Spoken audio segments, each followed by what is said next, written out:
Hello, Cancer, Sun, Moon, Rising, and Venus signs. Kamusta kayo? Sana po ay nasa mabuti kayong kalagayan. Welcome back po sa Star Tarot. Kung bago kayo rito, welcome din kayo. Thank you sa inyong support. I truly appreciate it. God bless you all. Saglit lang po at takunin natin yung isang card siguro to na nalaglag. This could be your energy. Ayan. So, ayan. Ganda. Eight of Cups. Ayan. So, there is a desire for you to move on, Cancer. Maaaring meron kayong gustong iwanang sitwasyon. Maybe, pinag-iisip-isipan nyo to. Maaaring matagal na ninyo itong pinag-iisipan na you want to leave the situation. Whatever this is, no? Maaaring hindi na to nagsiserve ng inyong highest good. Or maaaring gusto nyong mag-explore ng bagong situation, you want to try new experience sa buhay, maaring ganon.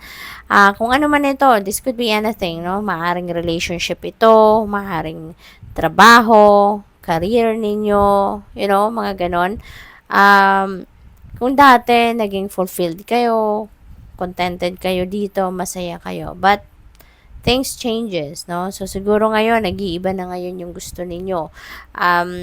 Normal naman yon. Change is the only constant thing in this world, hindi ba? Kaya, lahat nagbabago. Even tayo, nagbabago. Even yung mga dreams natin, nagbabago. Even yung takbo ng isip natin, nagbabago. Perspective, nagbabago. Everything evolves. Kaya, maaring nandito kayo sa punto na nagbabago din yung gusto ninyo, no? Kasi maaring kung ano man ang sitwasyon ninyo sa ngayon, parang naboboard na kayo dito, nabuburyo na kayo kasi parang nakalagay na lang kayo siguro sa isang box ng posporo, parang gano'n, na wala na kayong room for growth, wala na kayong room for advancement dyan, as in, dyan na lang kayo paikot-ikot, no? Parang gano'n ang nararamdaman siguro ng iba sa inyo, kaya gusto mong kumawala na, no? Kumawala na dyan sa ano na yan, sa sitwasyon na yan, no? And maaaring ito yung pinag-iisipan ninyo. You really have a desire to move on from this situation. So, what else? We have Seven of Swords. Mag-iingat kayo. This is a warning for you, Cancer. Kasi Seven of Swords is an energy of liar, cheater, and stealer. Okay? So, be on the lookout, no, for those kind of energies kasi maaaring meron mga tao kayo that you are dealing with na sinungaling, no? Or baka pinagsisinungalingan kayo, niloloko kayo, hindi nyo alam, yung ganon, or hindi ninyo napapansin. So, ngayon, this could be a wake-up call para sa'yo, no? Na be vigilant, use your judgment and discernment sa inyong mga dealings with other people kasi baka natitake advantage na kayo, no? Or baka matake advantage kayo, okay? What else? We have Knight of Cups. Someone may express, no, their love for you. Baka meron ditong maliligaw sa iyo if you are single. Baka merong magpo-propose sa inyo dito. Maaring ganun din ang ganap dyan. So, good luck, no? Merong offer of love dito. So, we have nine of wands. Ayan. So, parang napagod na kayo dito, Cancer. Merong sitwasyon dito na parang naiisip ninyong gumive up na. No, naiisip ninyong kumawala na. Yung parang you want to break away from this situation na. So, parang napapagod na kayo. Napapagod na, no? This is the energy of a wounded warrior. Parang ang dami na ninyong ginawa, ang dami nyo ng pinagsikapan, pero parang napapagod na kayo kasi hindi nyo naman nakikita kung saan to papunta, no? Maaring ganon. So, use your own judgment and discernment dito, no, sa inyong sitwasyon. Kasi, si Nine of Wands, this is an energy of perseverance, no? So, depende sa inyong sitwasyon. Titignan din ninyo kung ano ang nararamdaman ninyo. Pakinggan ninyo ang inyong intuition. Kasi your intuition will be your guide, no? As you navigate your current circumstances sa buhay. So, paanohin ninyo, pakiramdaman ninyo kung ano ang dapat ninyong gawin dito. Should you continue or should you give up? Diba? So, depende sa inyong sitwasyon. Okay? What else? We have Hierophant. Ayan. So, may proposal dito, kaya maaring merong kasalan, no? Maaring merong ikakasal dito. Baka merong whirlwind romance dito.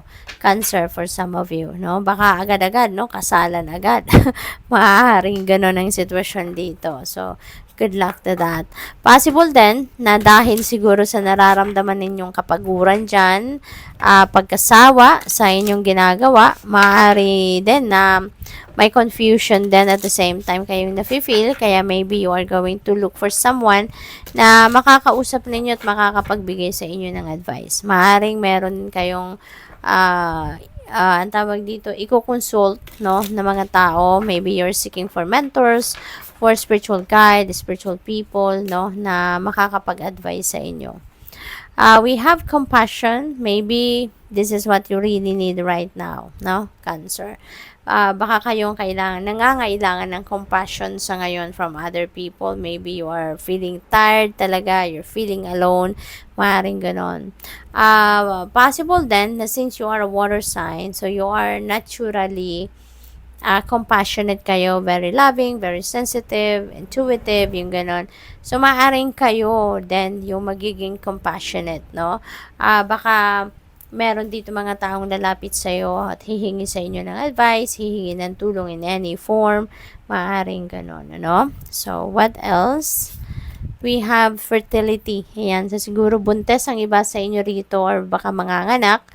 Kung hindi man kayo yan, baka yung person ninyo yan or baka kung hindi man sa circle ninyo, baka mga kamag-anak ninyo to or kaibigan or someone close to you, no, na merong ganitong sitwasyon.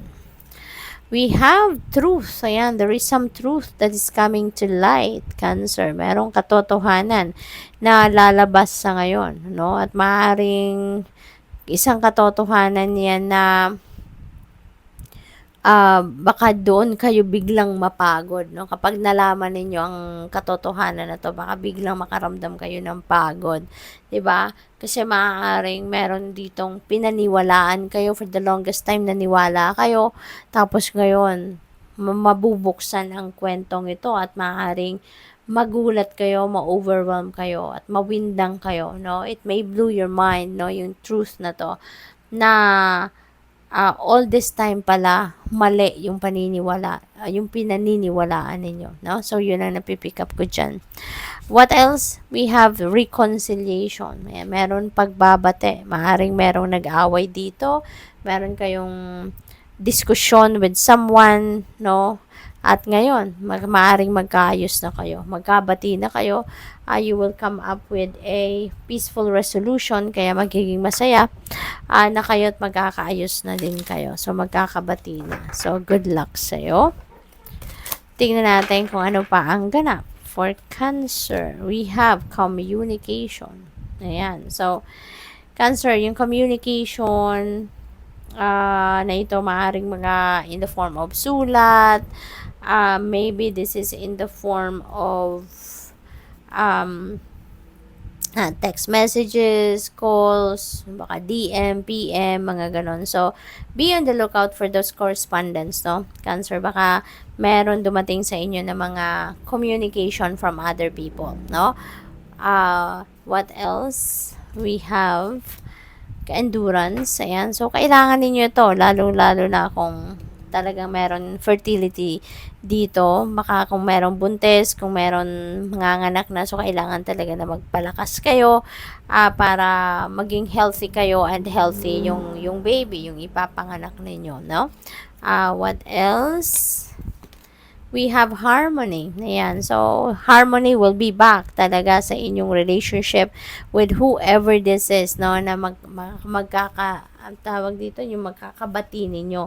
Kasi meron kayong ano rito, meron reconciliation na magaganap. So, for sure, definitely, your relationship will be back to to harmony, no? Magkakaroon na kayo ng harmonious relationship muli out of this. Kaya, 'di ba, pag may second chance or pag may if you were given another chance, 'di ba, sa relasyon, mas lalong nagiging maganda ang relasyon. Kaya maaring gano'n na magiging ganap dito.